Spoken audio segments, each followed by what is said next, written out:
Hello my dear friends, આજે આપણે reading કરવા જઈ રહ્યા છીએ મિથુન રાશિવાળા લોકો જેમિનાઇઝ જેમના નામ ક છ ઘ પરથી સ્ટાર્ટ થાય છે.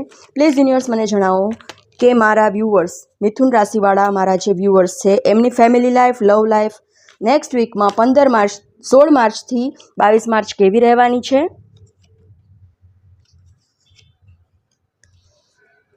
હેલ્થ કેવી રહેવાની છે. ફાઇનાન્શિયલ લાઈફ કેવી રહેવાની છે. બોટમની એનર્જી આવી ગઈ છે નાઇટ ઓફ વોન્ડ, મતલબ કે તમારી લાઈફમાં જે કાંઈ પણ પ્રોબ્લેમ હતા અત્યાર સુધીમાં એના ઉપર તમે કામ કરી રહ્યા છો અને સોલ્વ કરવા માટે તમે કામ કરી રહ્યા છો, એક્શન લેતા દેખાઈ રહ્યા છો. જે કાંઈ પણ તમે પ્લાનિંગ કર્યું છે કે મારે મારી લાઈફને બેટર કરવા માટે આટલી વસ્તુ કરવી છે, તો એ તમે નેક્સ્ટ વીકમાં એક્શન મોડમાં છો. જે કાંઈ વિચાર્યું છે એને એપ્લાય કરી રહ્યા છો તમે. ફેમિલી લાઈફ ને લવ લાઈફમાં એવું દેખાઈ રહ્યું છે કે ખૂબ જ ડેસ્પરેટ થઈ રહ્યા છો અને ગીવઅપના મોડમાં પણ છો. તમે ખૂબ જ થાકી ગયા છો. તમને એવું લાગી રહ્યું છે કે બસ હવે બહુ થઈ ગયું, તો ગીવઅપ નથી કરવાનું અને જે કાંઈ પણ તમે પ્લાન કર્યા છે, એક્શન તમારે લેવા છે, જે પ્લાન કર્યા છે એ ધીમે ધીમે આરામથી વિચારી લો. ડેસ્પરેટ થવાનું નથી, મતલબ કે ઉતાવળા નિર્ણયો લેવાના નથી. બધું આરામથી તમારા જે પ્લાનિંગ છે એને એક્ઝિક્યુટ કરો, આરામથી કરો. તમારા જે પ્લાનિંગ છે એમાં કંઈ ઘટતું કરતું હોય, કોઈની એડવાઇસની જરૂર હોય તો તમને એમ પણ કહેવામાં આવી રહ્યું છે કે તમારા નોલેજને અપગ્રેડ કરો. તમારા સરાઉન્ડિંગમાં એવી વ્યક્તિઓ છે કે તમને એમ થઈ જાય છે કોઈક વાર કે હું આને આમ જવાબ આપી દઉં, પણ તમને ડિવાઇન ના પાડી રહ્યા છે કે કોઈને જવાબ આપવાની જરૂર નથી. ભગવાન પોતે જ એમને ભગવાન ઉપર છોડી દેશો તો ભગવાન તમારા કરતાં વધારે સારી રીતે એમને જવાબ આપશે. જે તમને હેરાન કરે છે એ વ્યક્તિઓને, તો તમારે જવાબ આપવાની, લાકડી ઉઠાવીને દોડવાની જરૂર નથી. બધું ભગવાન પર છોડી દો, ડિવાઇન પર છોડી દો અને ગીવઅપ નહીં કરો. તમારી લાઈફ બેટર થવાની જ છે. ડે ટુ ડે તમારી લાઈફ બેટર થવા જઈ રહી છે. તો જસ્ટ ટ્રસ્ટ ડિવાઇન. ડિવાઇન તમને કહી રહ્યા છે કે બધું મારા પર છોડી દો.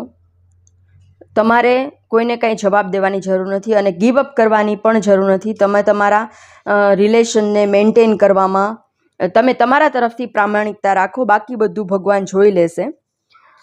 હેલ્થમાં એવું દેખાઈ રહ્યું છે કે ધીરે ધીરે ઇમ્પ્રુવમેન્ટ આવી રહ્યું છે. લાસ્ટ વીકમાં કે અત્યાર સુધીમાં તમારી હેલ્થમાં જે કાંઈ પણ ગડબડ હતી તેની જવાબદારી તમે પોતે લેતા દેખાઈ રહ્યા છો અને એ જે સિચ્યુએશન છે હેલ્થની એને જવાબદારીથી ટેકલ કરતા, મતલબ કે આના માટે હું જ જવાબદાર છું અને હવે આને બેટર કરવા માટે જે કાંઈ કદમ ઉઠાવવાના છે એ હું જાતે જ લઈશ, કોઈના ઉપર ડિપેન્ડ નહીં રહું. એ ટાઈપની એનર્જી તમારી દેખાઈ રહી છે કે હું મારી હેલ્થને હું મારી જાતે જ ઇમ્પ્રૂવ કરીને બતાવીશ. એ ટાઈપનો તમારું મોડ છે નેક્સ્ટ વીકમાં. અને તમે નાની વાતને એવું પણ દેખાઈ રહ્યું છે કે નાની વાતથી હર્ટ થઈને તમે દિલ પર લઈ રહ્યા છો. કોઈ નાની વાત ઘરમાં બની રહી છે તો તમારું દિલ દુખી રહ્યું છે હેલ્થમાં. તો તમને કહેવામાં આવી રહ્યું છે કે લેટ ગો. જેને જે કહેવું હોય એ કહે, જેને જે કરવું હોય એ કરે. તમારે તમારા દિલનું ખાસ ધ્યાન રાખવાનું છે. કોઈની વાતોને મનમાં લેવાની નથી. સ્વાર્થી થઈને તમારે જાત પરત ફોકસ કરવાનું છે, તો જ તમારી હેલ્થમાં ઇમ્પ્રુવમેન્ટ આવશે. કોઈની વાતને દિલ પર બિલકુલ જ લેવાની નથી અને તમારે તમારી હેલ્થની જવાબદારી જાતે લેવાની છે કે હું આને ઇમ્પ્રૂવ કરીને બતાવીશ. કોઈ તમને હેલ્પ નહીં કરે, કોઈની આશા નહીં રાખતા. તો એ ટાઈપની તમારું ગાઈડન્સ છે નેક્સ્ટ વીક માટે. ફાઇનાન્શિયલ લાઈફ ખૂબ જ સારી છે. તમે જાત મહેનત કરીને કેટલું બધું તમે ભેગું કર્યું છે.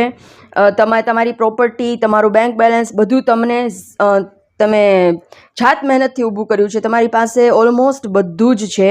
બસ તમને એક નાની એવી ડિવાઇન તરફથી ગાઈડન્સ છે કે નેક્સ્ટ વીકમાં કોઈ એવા નિર્ણય નહીં લેતા કે બેવકૂફી ભર્યા નિર્ણય હોય. કોઈને ક્યાંય ઇન્વેસ્ટમેન્ટ નથી કરવાનું, કોઈને રૂપીઝ આપવાના નથી,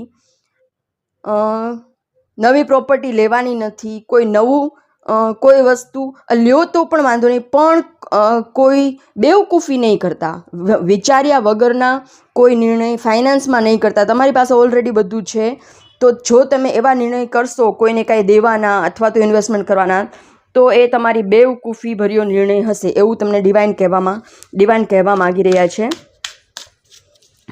પ્લીઝ યુનિવર્સ એક ગાઈડન્સ આપો મારા મિથુન રાશિવાળા વ્યુઅર્સ માટે.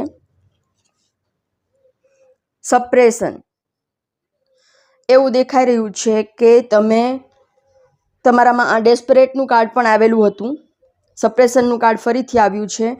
આ ક્વીન ઓફ કપ પણ આને લગતું જ કાર્ડ છે, ધ ફૂલ પણ આને રિલેટેડ કાર્ડ છે. તો ડિવાઇન તમને એવું કહેવા માગી રહ્યા છે કે તમે તમારા નેગેટિવ થોટ્સ જે છે એના દોરડામાં તમે જાતે ઉલઝી રહ્યા છો. તો જાતે નેગેટિવ થોટ્સના દોરડામાં ઉલઝવાનું નથી. આખી જે બહારની પબ્લિક છે એ તમારા માટે નેગેટિવ થોટ્સ કરવાની જ છે, નેગેટિવિટી તમને આપવાની જ છે. તો આપણે તો કમસે કમ એવા હોવા જ જોઈએ, દુનિયામાં એક વ્યક્તિ તો એવી હોવી જ જોઈએ આપણે પોતે, કે જે આપણે પોતે આપણું ખરાબ ના ઈચ્છીએ, આપણે આપણા માટે નેગેટિવ થોટ્સ ના કરીએ. તો તમને ડિવાઇન એવી સલાહ આપી રહ્યું છે કે બીજા ભલે તમારા માટે નેગેટિવ વિચારે, તમે તો કમસે કમ તમારા માટે પોઝિટિવ જ વિચારો. એન્જલિક ગાઈડન્સ છે તમારા માટે emotional balance. I balance my emotions and respond with love and kindness. તમને ઇમોશનમાં બેલેન્સ કરવાનું કહેવામાં આવ્યું છે. લાગણીના બહાવમાં કોઈ ખોટા નિર્ણય લેવાના નથી. તમારે તમારી લાગણીઓને બેલેન્સમાં રાખીને ચાલવાનું છે, અને લવ અને કાઇન્ડનેસથી રિસ્પોન્ડ ભલે તમે કરો સામેવાળી વ્યક્તિને, પણ લાગણીઓમાં બહી નથી જવાનું. બહુ લાગણીશીલ થઈને ચલ હું તારું આ કામ કરી દઈશ, ચલ હું તને આમ કરી દઈશ, એવા કોઈ નિર્ણય લેવાના નથી. સ્વાર્થી બનીને પોતાની જાત માટે જ વિચારવાનું છે. Thank you so much.